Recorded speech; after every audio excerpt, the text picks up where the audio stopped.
Good evening, everyone.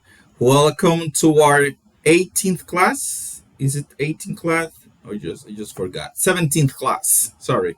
Welcome to our 17th class of this advanced English course. Only four classes remaining, and the classroom is almost empty. Can you hear me?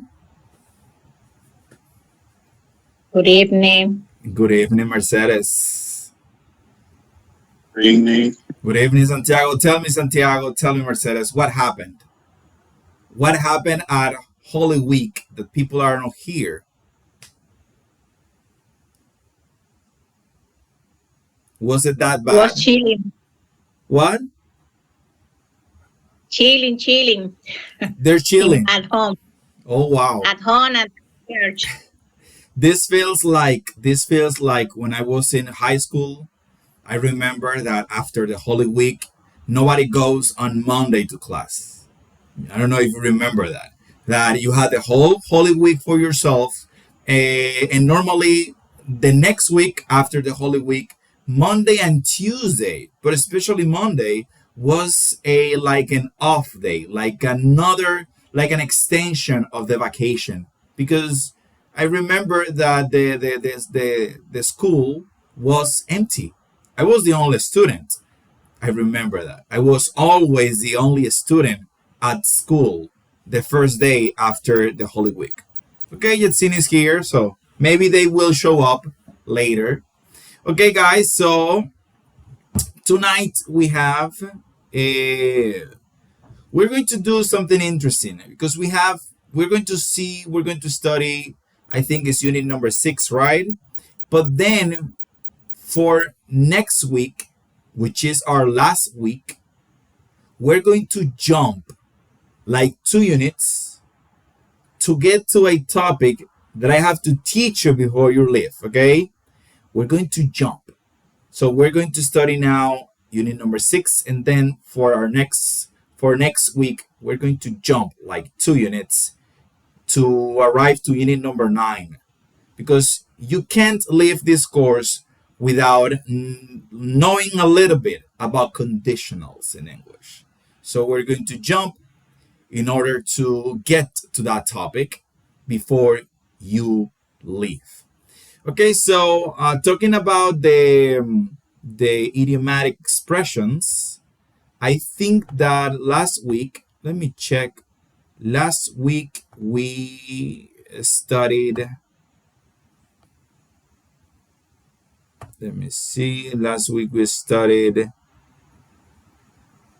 part 1. So for this week we have English idioms part 2. So let me show you which are those. Which are those English idioms? I will share my screen in a moment. Let me look for the document. It's right here.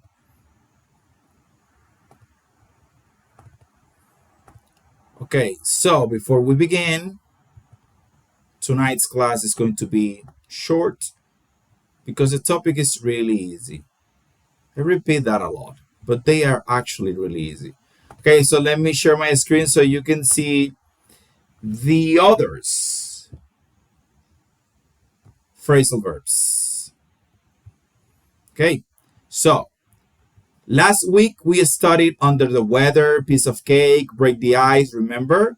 So for this week we are going to study the following. Call it a day. Call it a day. We normally say it, call it a day. Cut corners. Okay, cut corners. Hit the nail on the head. Hit the nail on the head.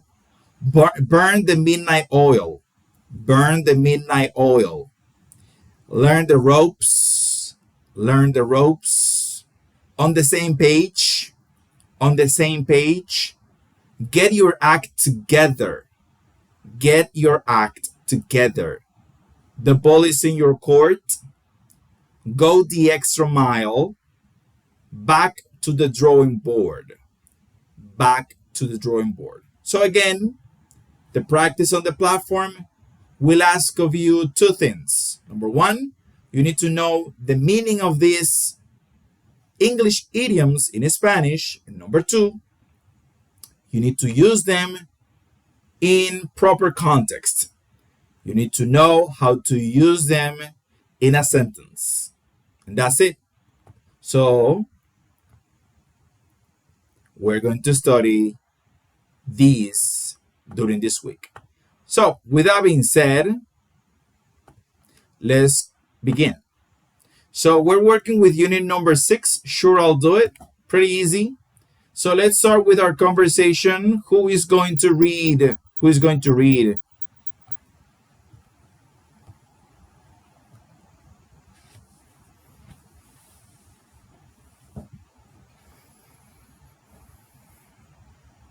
Okay, Jetsina. Thank you, Jetsina. Who else is going to read?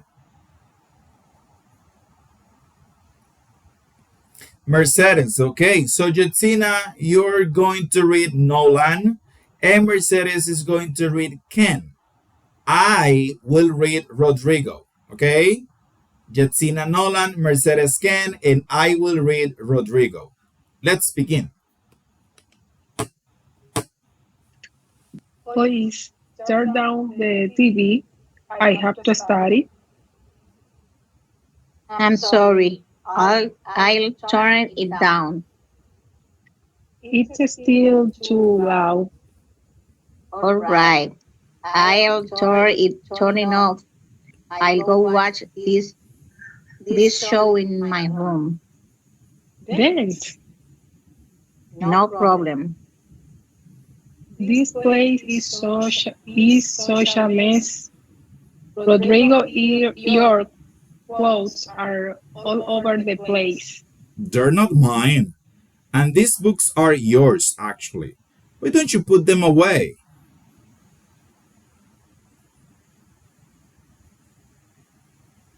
I'm sorry. I guess I'm kind of nervous about my exam tomorrow. That's okay. I know how you feel. Those exams drive me crazy.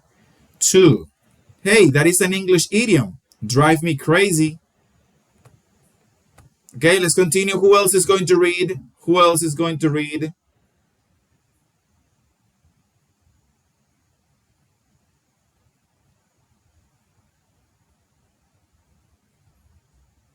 Who else is going to read?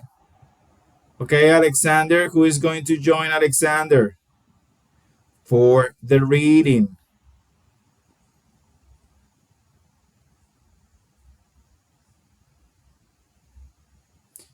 Okay, Giovanni. Thank you. So, Alexander, you are going to read Nolan, Giovanni, Ken, and I will read Rodrigo again. Okay. Okay, Nolan, I am Nolan. Yeah. Please turn down the TV. I have to study. I'm sorry, I don't turn it on. It's still too loud. All right, I don't turn it off. I don't go watch this show in my room. Thanks. No problem. This place is so amazing. Rodrigo, your clothes are all over the place. They're not mine, and these books are yours, actually. Why don't you put them away? I'm sorry, I guess. I'm kind of nervous about my exam tomorrow. That's okay. I know how you feel. Those exams drive me crazy too. Okay?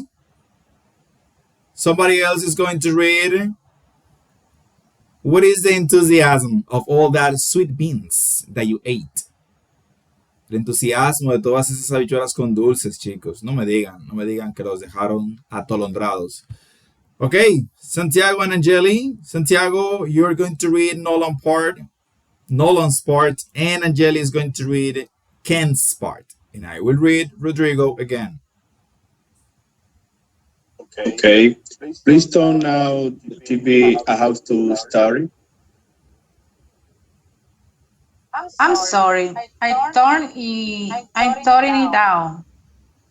Is still too low. All right. I turn it off. I go watch the show in my room. Thanks. No problem. This placer is you and Max Rodrigo. Just closer are you are displeased? Okay, they're not mine, and these books are yours, actually. Why don't you put them away?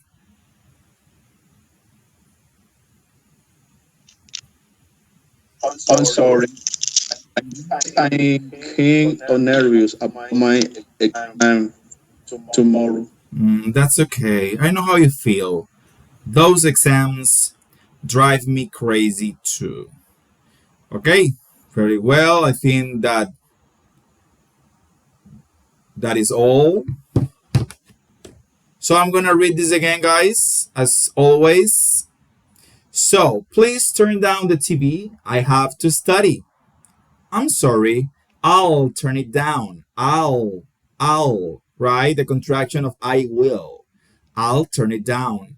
It's still too loud. All right, I'll turn it off. I'll go watch this show in my room. Thanks. No problem. This place is such a mess. Rodrigo, your clothes are all over the place. They're not mine. And these books are yours, actually. Why don't you put them away? I'm sorry. I guess I'm kind of nervous about my exam tomorrow. That's okay. I know how you feel. Those exams drive me crazy too. Okay, so as I said, drive me crazy is an English idiom too, right? So, in our last class, we were explaining the difference between nouns, two part verbs with nouns, and how they can change, and two part verbs with pronouns and how they can't change. Okay? And we also discussed requests and responses. Quick responses that sound polite in English.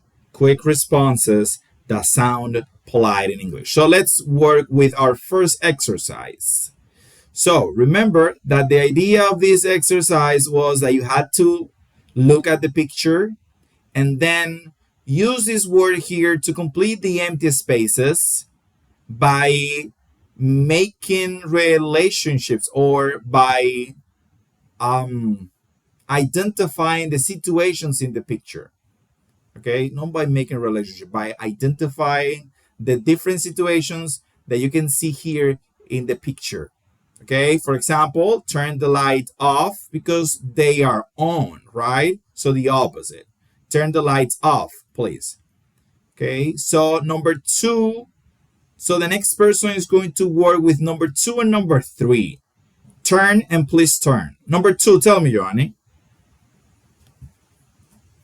Number two, say, turn the TV on, please. Okay, number three. And number two, let me see because I don't have that t-shirt. And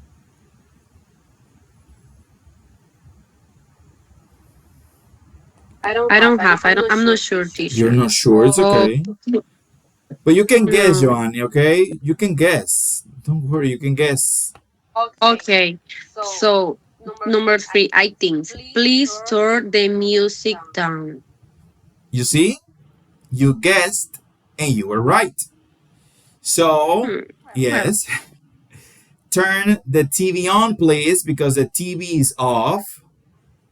And please turn down the music. In this case, please turn the music down. Remember that when we have a noun like the music, we can say, please turn the music down or please turn down the music. But in this case, it's in the middle, right? Please turn the music down. So that's the importance of guessing. Sometimes you guess and you are right also. Okay, let's continue with Mercedes. Number four and number five, Mercedes. Okay. Number four, I believe. Pick up your socks, please. Okay, hold on. And number five, I'm not sure. Please put the magazines away. Okay, well done, Mercedes. Doubting, but well done. So pick up your socks, please. As you can see here, the socks are on the floor. And please put the magazines away. We can see here on the sofa all these magazines, a lot of magazines. Okay, let's continue with number 6 and number 7. Tell me, Santiago, what do you have?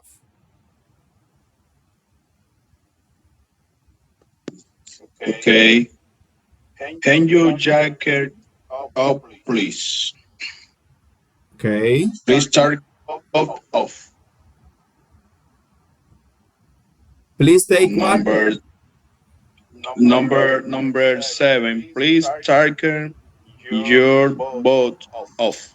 Well done, Santiago. So hang your jacket up, please. We can see the jacket here on the sofa too.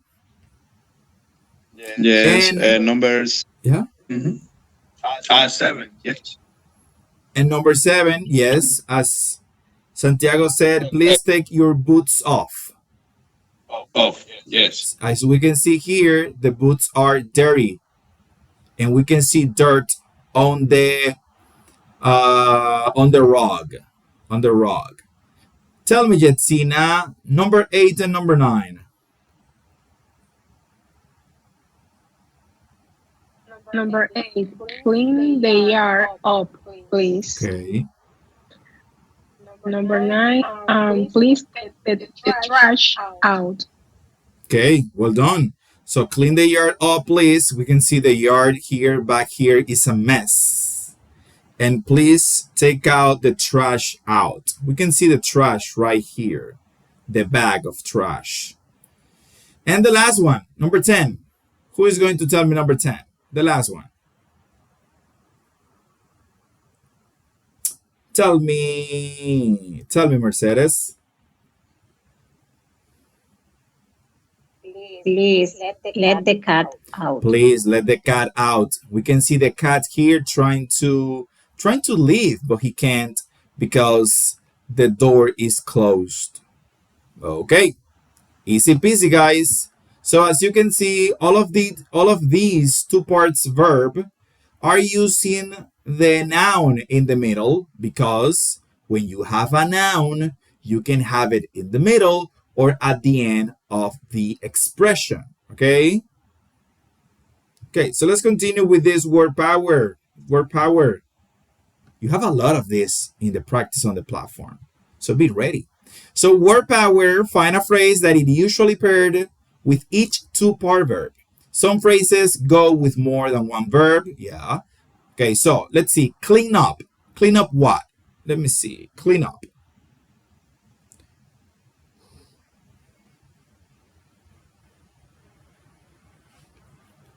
Who is going to tell me? Tell me, Santiago. Clean up what?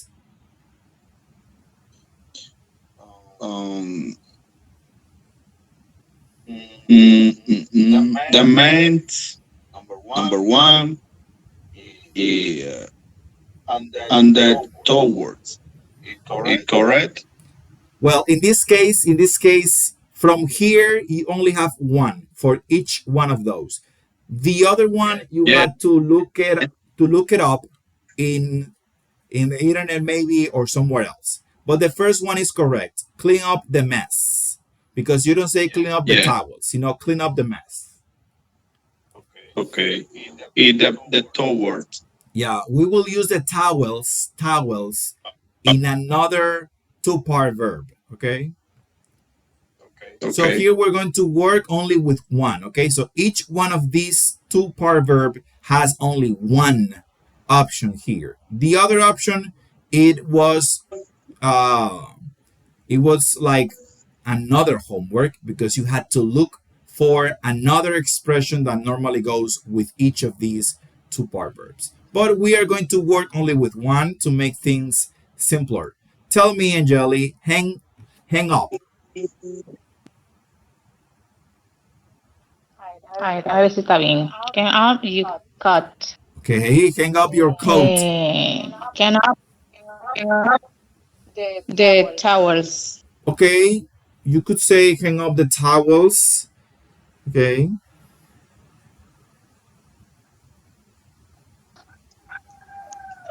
okay, let's continue with pick up. Pick up.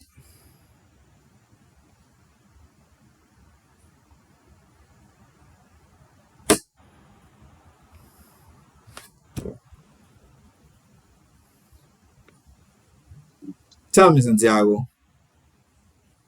Um, the magazines or magazines. Magazines. Magazines, yes. And the gray series. The Um, groceries. sorry. Okay, Yeah, pick up the groceries is pretty common. You could say pick up the magazines if the magazines are on the floor. Anything that is on the floor, you can pick up, okay? This is pick up, recoger, right? Anything that is on the floor, pick up the groceries, pick up the book, pick up the magazines, pick up the towels. If they are on the floor and you have to raise it up, you are picking up, okay? So that's why you can use more than one in some cases because the action is broader. Okay, let's use put away. Put away.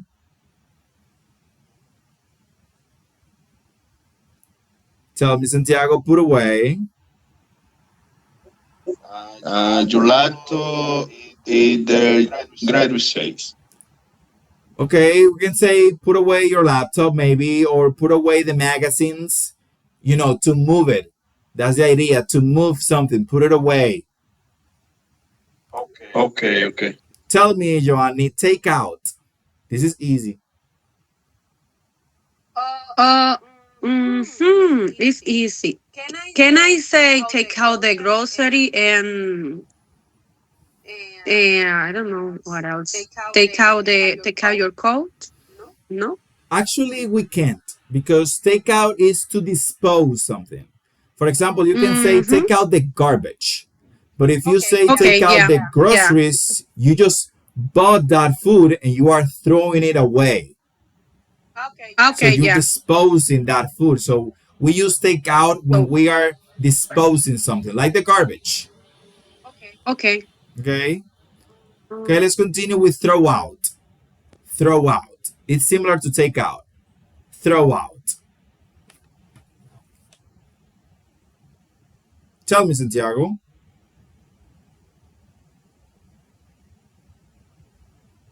Ok, aunque la levanté para la prima anterior. Um, bueno, teacher. Where the water it magazines. Okay, so throw out the. Could you please repeat, Santiago? Throw out what?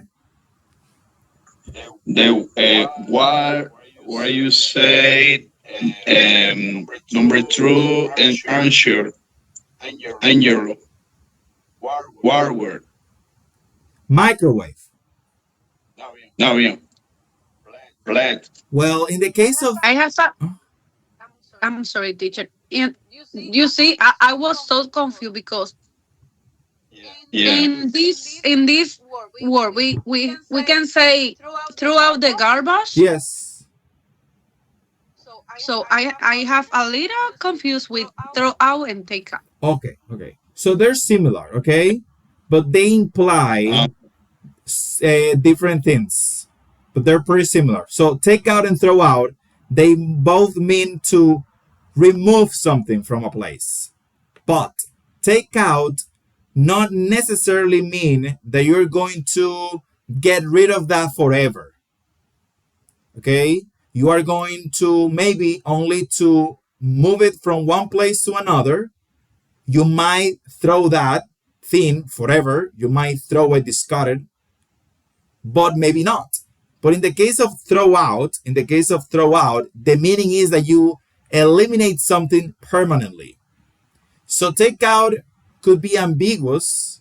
You might say, or you might expect that the action implies the elimination of something permanently, or maybe not. It will depend on context. For example, like take out the garbage. We know that the idea is to eradicate that permanently. Okay? But maybe if you say take out your clothes, maybe the idea is not to eliminate that permanently. But if you say throw out, it's because you want the other person to understand that you want them to get rid of that forever, permanently. Okay? So that is the difference. But both can be used with take out the trash. Okay? But it's more common to hear the Americans say take out the trash than throw out the trash. Okay? Teacher, excuse me, Vice answer the barber. Yes. What? Okay. But the answer is the barber in turn out. Turn out. You mean aquí turn off and turn on? No, a second. Throw Yes. out Yes. The barber. the barber. I don't get it. Why the barber?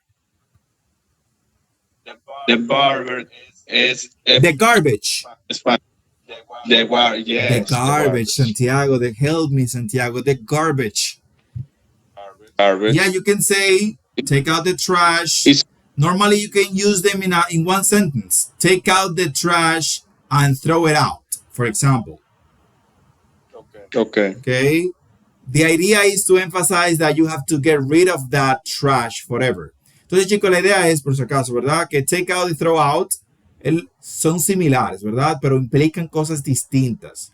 Cuando hablamos del take out, estamos hablando de mover algo que no necesariamente implica que tú lo estás desechando permanentemente. Pero cuando usamos throw out, implica la expresión que se va a desechar permanentemente. Entonces, en inglés sucede mucho eso. Hay expresiones que significan lo mismo, pero no implican lo mismo. Take out y throw out prácticamente es lo mismo, pero take out puede implicar que sí o que no se eliminó permanentemente algo, dependerá del contexto, mientras que throw out no deja espacios a la duda. ¿Ok? Sucede mucho en inglés eso. Bien. Por último, turn off and turn on. Turn off and turn on.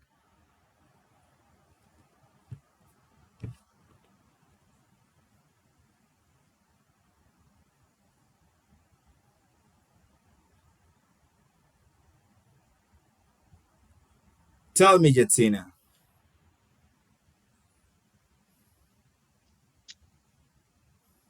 Turn off the microwave and turn off your laptop. Yes, very well.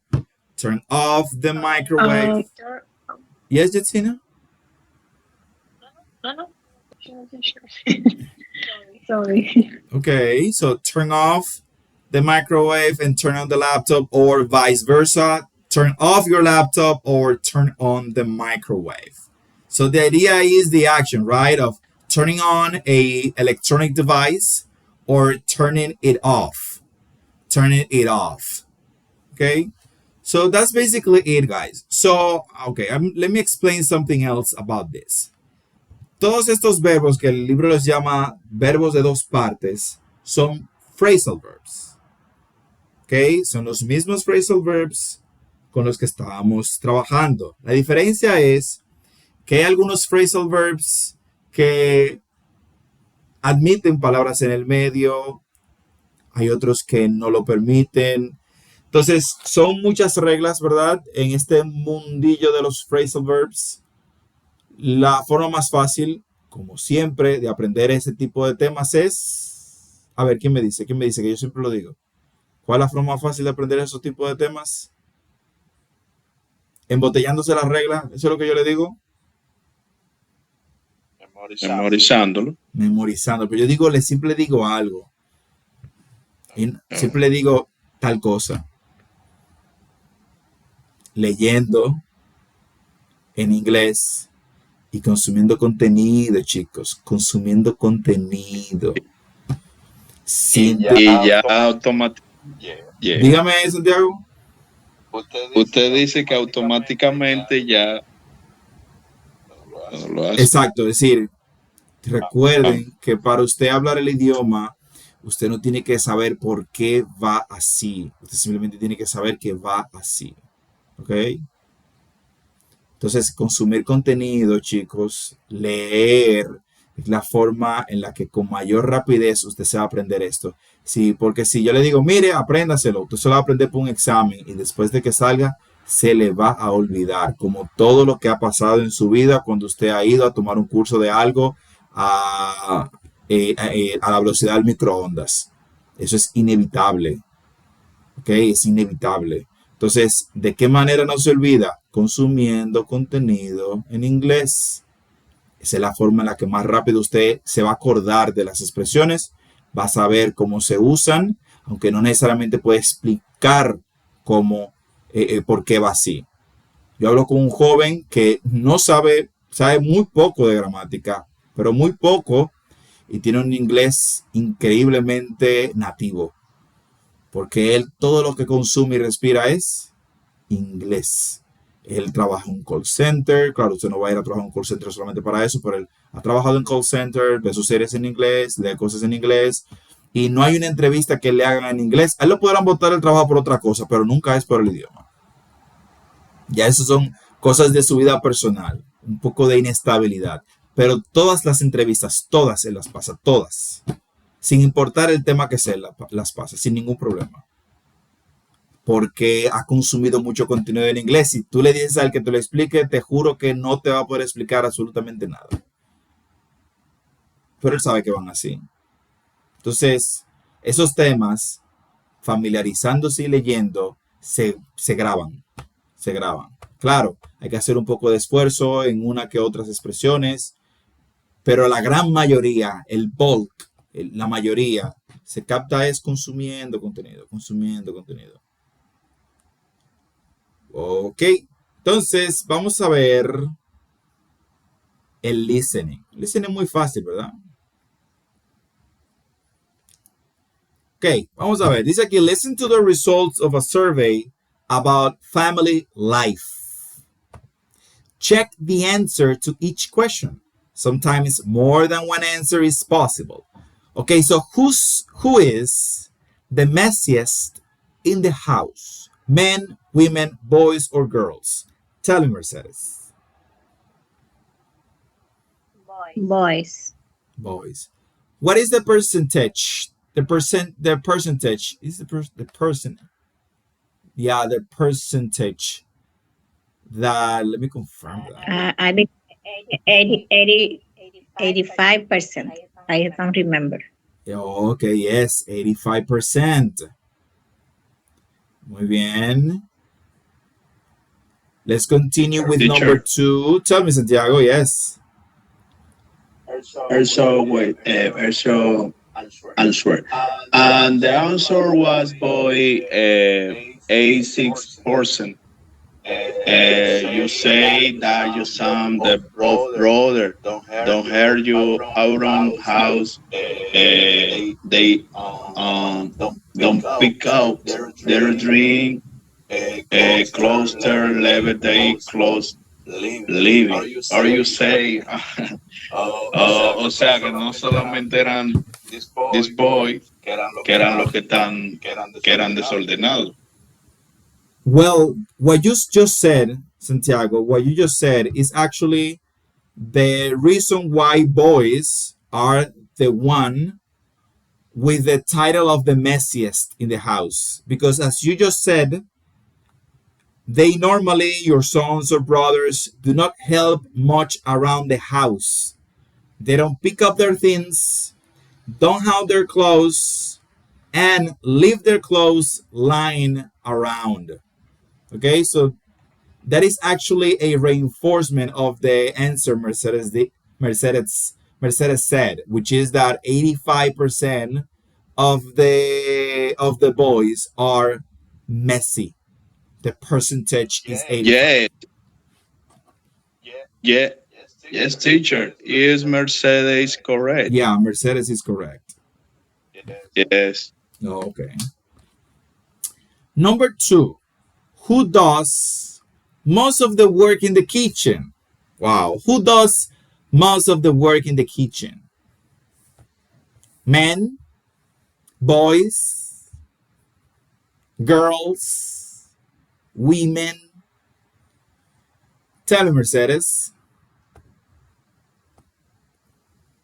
Women. Women. Well, I don't remember the person. You don't remember the percentage. Mercedes, I have a personal question, Mercedes. When you read this question, who does most of the work in the kitchen? Be sincere. Do you know the answer beforehand? Can you repeat, please? Okay, when you read the question, who does most of the work in the kitchen?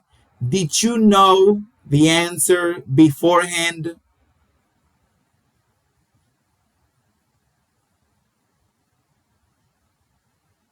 I don't understand the last part of Beforehand. the. Okay, before you listen to the audio, you knew the answer, right? Okay, okay, okay. Okay.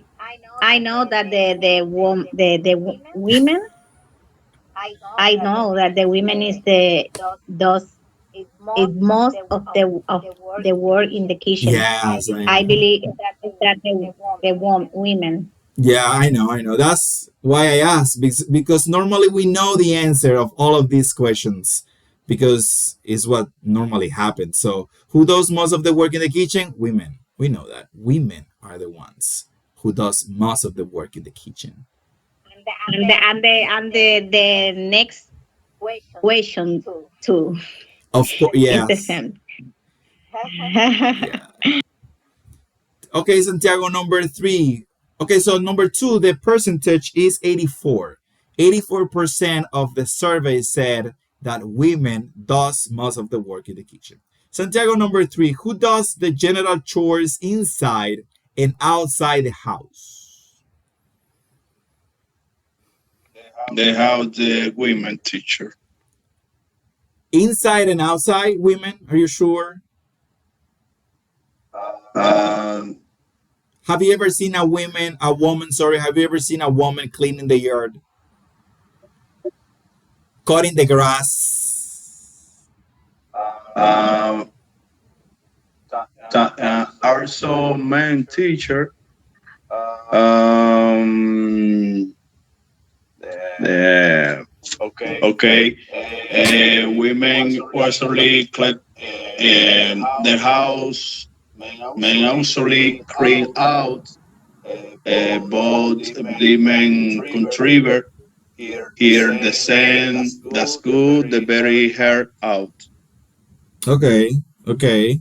So the idea is that women normally do the chores inside and men normally Yeah. do the chores outside, right? Okay. Yeah. Right. Yeah, we normally do the hard work, the difficult work outside with the sun. Okay, number four. Who worries most about expenses? Easy. Mercedes, who worries most about expenses? Mercedes, who worries more? Who worries most? The men. Right? Yeah, that's right. The men. Men worries the most about expenses. Wow. We have all the heavy work. Okay, pretty easy, guys. Pretty easy. Too easy, I might say. Too easy. Okay, let's continue with this. Let's continue with this. So, write responses to these requests. Use it or them. So, number one, please take out the trash. Okay, I'll take it out. Remember that here you have to use the same two-part verb, but using it now with a pronoun right in the middle. So number 2, please put the dishes away. Tell me, Mercedes. I'm not sure, but I repeat the structure. Okay, I'll put them away. Okay. You were not sure, Mercedes, but you are right. Okay. Okay. I'll put them away because dishes are plural. So we have to replace dishes with them. Pretty easy. Tell me, Santiago, hang up the towels. Okay, I work. What weird teacher? A cost. Ow. Okay, out. Okay, what out? Him saying out. I'll hand them up. I'll hand them up. Very well, because we're talking about towels, plural again. Plural, yes. Alexander, number 4, turn off the lights, please.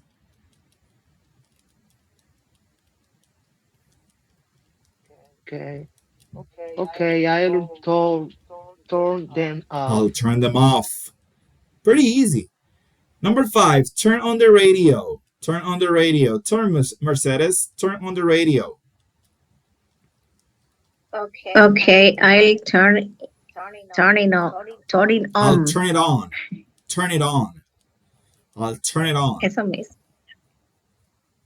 Okay, guys, so the idea is simple, okay? You only have to remember that when you have a noun, you can place the noun in the middle or at the end of the expression. But when you have a pronoun, it always goes in the middle. It always goes in the middle. That's it. Okay, let's continue with this one. More two-part verbs. Use the words in the box to make two-part verbs. You may use words more than once. The number 1 is clean up. What about number 2 and number 3? Pretty easy, right? Tell me, Mercedes. Okay, hang up and let And out. let out. Let out. Hang up, let out. Okay. Jetsina, Let out. tell me number 4 and number 5. Pick up and put Put away. away. Number 6 and number 7, Santiago. Take and take.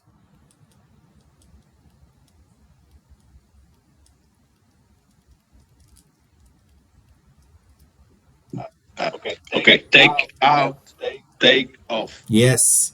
Look at these guys. Take off and take out. Si ustedes ven estos dos, se parecen, ¿verdad? Wow, ¿por qué poner el mismo verbo? No significan lo mismo. Como ya vimos, take out es sacar, pero take off es quitarse. Normalmente se utiliza take off para decir quítate. Por ejemplo, take off your clothes, quítate la ropa. Take off. ¿Ok? Take out es sacar. Muy bien. Number 8, number 9, number 10. Tell me, Tina, number 8, number 9, and number 10.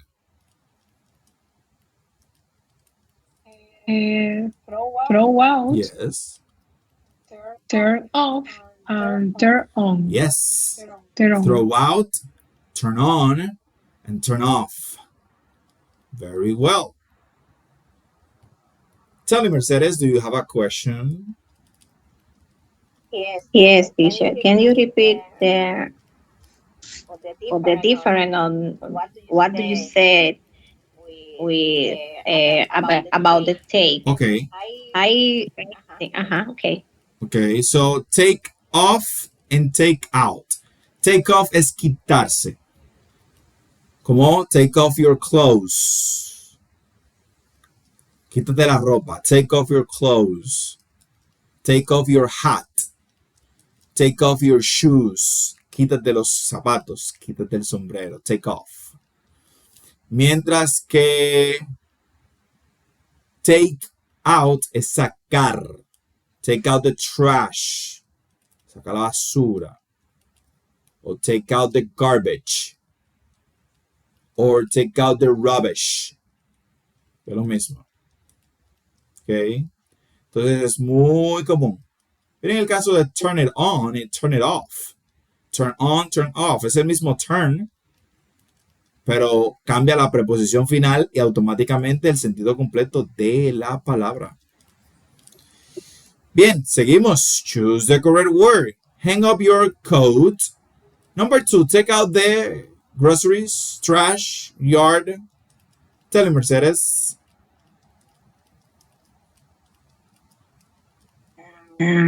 Take out the trash. Take out the trash. Always take out the trash. We never use take out for groceries. Remember that. Okay. Number 3, turn down the garbage, the TV, the toys. Tell me, Jetsina. Tear down the TV. Turn on the TV. Number 4, pick up your lights, things, yard. Pick up. Pick up. Tell me, Santiago. Me. Sorry, Jetsina. Trees, teacher. Things. Pick up your things. Okay, things. Tell me, Jetsina, number 5. Put away your clothes. Microwave. Dog. Put away your clothes. Put away your clothes. Very well. And number 6, turn on the magazines, mass radio. Tell me, Alexander. Or on the radio. Turn on the radio. As you can see, guys, we have repeated many of these two-part verbs. So as you can see, as you can feel, because we have repeated them many times, it gets to feel like second nature, like effortless. You don't have to think about what to use because you already know what goes there because you have seen it many times. Si hacen un símil, ¿verdad? De lo que hemos hecho, hemos repetido tanto algunos de estos que naturalmente usted dice, bueno, esta cosa. Eso es lo que sucede cuando usted consume mucho contenido, que usted sabe lo que va como naturalmente, porque lo ha visto tantas veces que ya le sale natural. Tell me, Santiago. Teacher. Yes.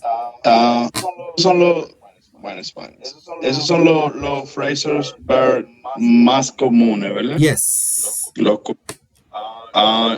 ¿Y cuáles que no son los comunes? Realmente. Déjeme yo cualificar eso, Pérez. Los más comunes, es decir, eso es un grupito pequeñito de los más comunes.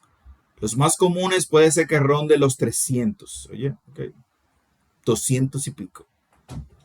Sí, nosotros aquí, entre lo que hemos visto en el libro y los que yo le mandé, que llegamos a 40 tal vez, 30 y algo, 40.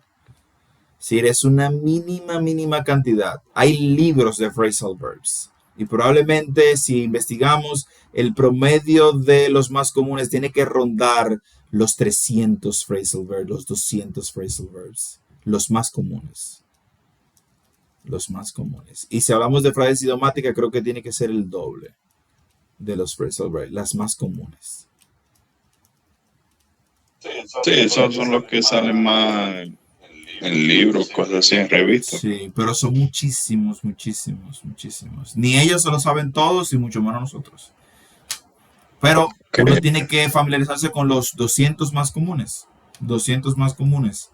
Especialmente aquellos que se pueden utilizar en diversos contextos, significan cosas distintas. Yo aprendí uno, por ejemplo, con el teléfono.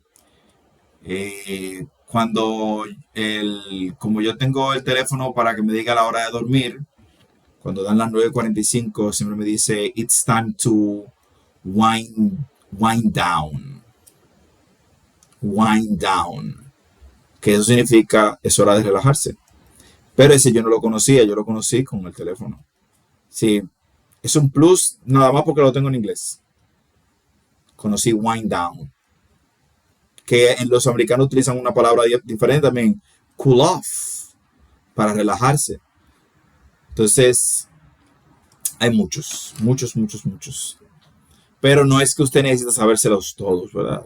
Es bueno saber eso, porque después se vuelve como abrumador toda la información que tengo que saber para poder hablar, cuando lo cierto es que no es así. Son los más comunes, pero estos no los representan, ¿verdad? Santiago, no, estos que están aquí, ni los que yo les di. Haría falta un poquito más para tener como un rejuego en el día a día, pero con un poquito más, qué sé yo, llegar a los ciento y algo, familiarizarse con ciento y algo de phrasal verbs sería suficiente para interacciones diarias. Y los demás, pues se aprenden en el camino, porque no hay que aprendérselo todos de golpe. Total, no es posible por lo menos sacar la utilidad de esa forma. Okay, guys, so let me explain now our next grammar focus. This is pretty easy too, guys, so I hope you like this topic. Let me show you this presentation. So scaling up another phrasal verb. You see, they are everywhere. Scaling up your politeness. Can, could, would. So remember that between can and could is politer, right? Remember that? But would, as I told you in one of the classes, would is even more polite. Okay? So, for example, can you help me is normal. Okay? Is polite, but normal. Could you open the door? It's polite. You know, it sounds, wow, you're such a polite person. But if you want to be even more polite, you would say, would you park here? Would. So, can, could, and would are modal verbs that we can use to ask for something in a polite way. But depending on which one you choose, the politeness is going to be bigger or lower. That's it. They have things in common. Again, they are modal verbs. Okay. So modal locks directly into base verbs. This is really important, okay? I don't know if you remember that I explained this. After modal verbs, use base form, not to. Remember when I was explaining ought to, need to, and have to, that I told you that ought to is an exception that uses to after ought because the to belongs to ought. Because normally modal verbs don't use to after the modal verb in the same structure. For example, can you help? But you don't say, can you to help? Okay? We don't use to with modal verbs, except when we use ought to, need to, or have to. Those three are exceptions. Formal requests require the ing gear. The ing gear. So would you mind? So when you use the structure would you mind in English, and this is really, really important because this question is always present in every test. Okay? If you take a test, an English level test, you will find a question about this. Would you mind? What happens? When you use would you mind, after the mind, you have to use a verb in ing, always. Got it? After the structure would you mind, the following verb has to be in ing gear. For example, would you mind helping me? Would you mind turning it down? Turning. Okay? After would you mind, use ing, a gerund, always. For example, this is an incorrect form. Would you mind turning it down? This is awful, horrible. Okay? You have to use always ing. It only happens with would you mind. Of course, we have other expressions that ask a ing gear, but in this case, about polite questions, it doesn't apply to can or could. It only applies to would you mind because of this verb. Is mind the problem? When you have this verb, it has to be followed by an ing verb. So asking someone not to do something. Well, would you mind not smoking? Would you mind not smoking here? So when you want to ask someone to not do something, you have to add not between mind and smoking. Well, in this case, between mind and the ing verb. Would you mind not smoking here? Okay, that's it. Pretty easy, right? So again, modal plus simple form verb. Can you keep? Base form. Could you turn? Base form. Pay attention to this. Pay attention to this. Would you please park? Base form. It's not that when you use would, you have to use ing. It's when you have mind. Some verbs in English, they demand the presence of a ing verb after them. Mind is one of them. So would you mind keeping? Would you mind running? Mind. But if you use only would you park? No, would you parking? Okay? Because the change is not because of would, it's because of mind.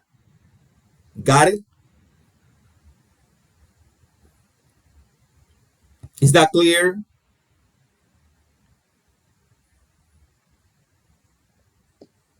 Good, teacher. Okay. So remember, can, could, and would, base form. But when you have would you mind, after mind, always ing gear. Would you mind keeping? Would you mind turning? Would you mind not parking? Not parking. Okay, pretty simple. Okay, with that being said, this is your first homework. Here you have to choose an answer for these questions. Here you have to rewrite these sentences. Find another way to say each sentence using the words given. Using the words in parentheses, you have to say the same thing, but now using the words in parentheses. You know this. You are pros in this. Choose the correct responses. You have to choose the correct response for each one of these questions. Pretty easy to. Next, for each complaint, apologize and either give an excuse, admit a mistake, make an offer, or make a promise. Ok, este ejercicio, ¿verdad? Ese va a ser el más interesante de todos. Dice, para cada queja, usted o se va a disculpar y dará una excusa. Se va a disculpar y va a dar una excusa, va a admitir que cometió un error, va a ofrecerse a hacer algo o va a hacer una promesa. ¿Ok? Eso es con lo que acabamos de ver en toda la unidad. Por ejemplo, el ejemplo dice, could you turn the TV down? I'm trying to study and the noise is bothering me. Podrías apagar el televisor, estoy tratando de estudiar. No, TV down es bajar el televisor, sorry, no apagarlo, turn off. TV down, I'm trying to study, estoy tratando de estudiar y el ruido no me deja, el ruido me está molestando. Sorry, la disculpa, I didn't realize you were studying, la excusa. Bien, y así con cada una de las situaciones. Esta es un ejercicio abierto. Usted lo que tiene que disculparse y luego o se inventa una excusa o admite que se equivocó o hace una oferta, ¿verdad? De algo que va a hacer o hace una promesa. Ahí vamos a usar el I'll, que ya vimos en la primera parte de la unidad, y luego entonces vamos a utilizar lo último que vimos con el can, el could, ¿verdad? Luego tenemos aquí choose the correct words ¿verdad? We have to choose one of these three options. And the last one. Okay, this is a good one. I like this text. Hotel Madness. The crazy things people say. Vamos a ver si ustedes disfrutan tanto ese texto como yo. Eso es un artículo, ¿verdad? De las locuras que suceden en un hotel. ¿Ok? Es interesantísimo. So, vamos a ver. Vamos a dividir esto equitativamente. Con mucho ánimo, chicos. Este es el penúltimo artículo. Nomás les queda uno después de este. Así que, con mucho ánimo, ¿verdad? Ok, porque este llega hasta aquí. Entonces, we need 3 volunteers. The first one for this. The second one for this. And the third one for this. Okay, Mercedes, I'm going to give you the third one. Okay, you have the third one. The longest one. Okay, Santiago, you have number 2. So Mercedes, number 3, Santiago, number 2. I need one for number 1. A volunteer for number 1.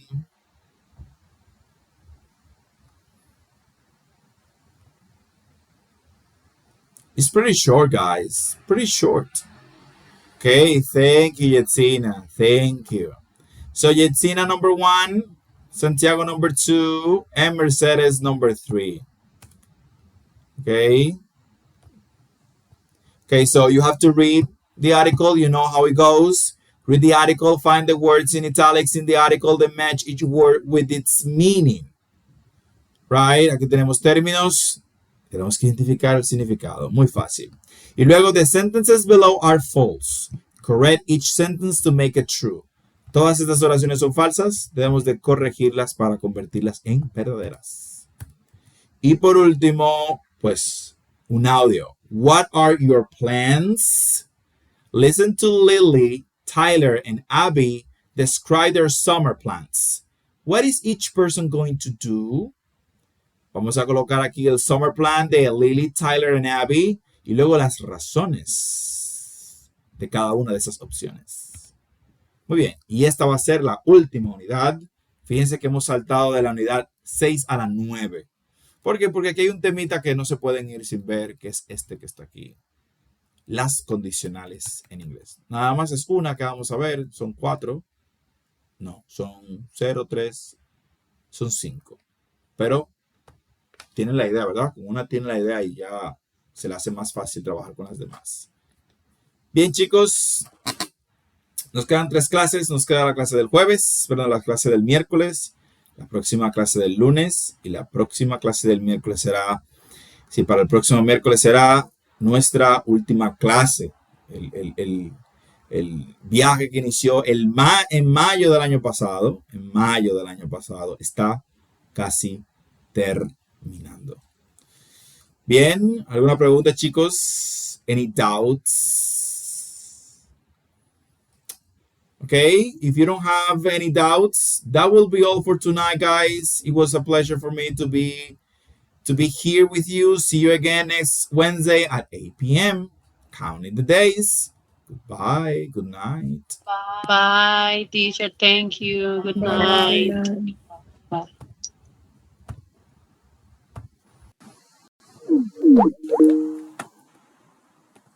Bye.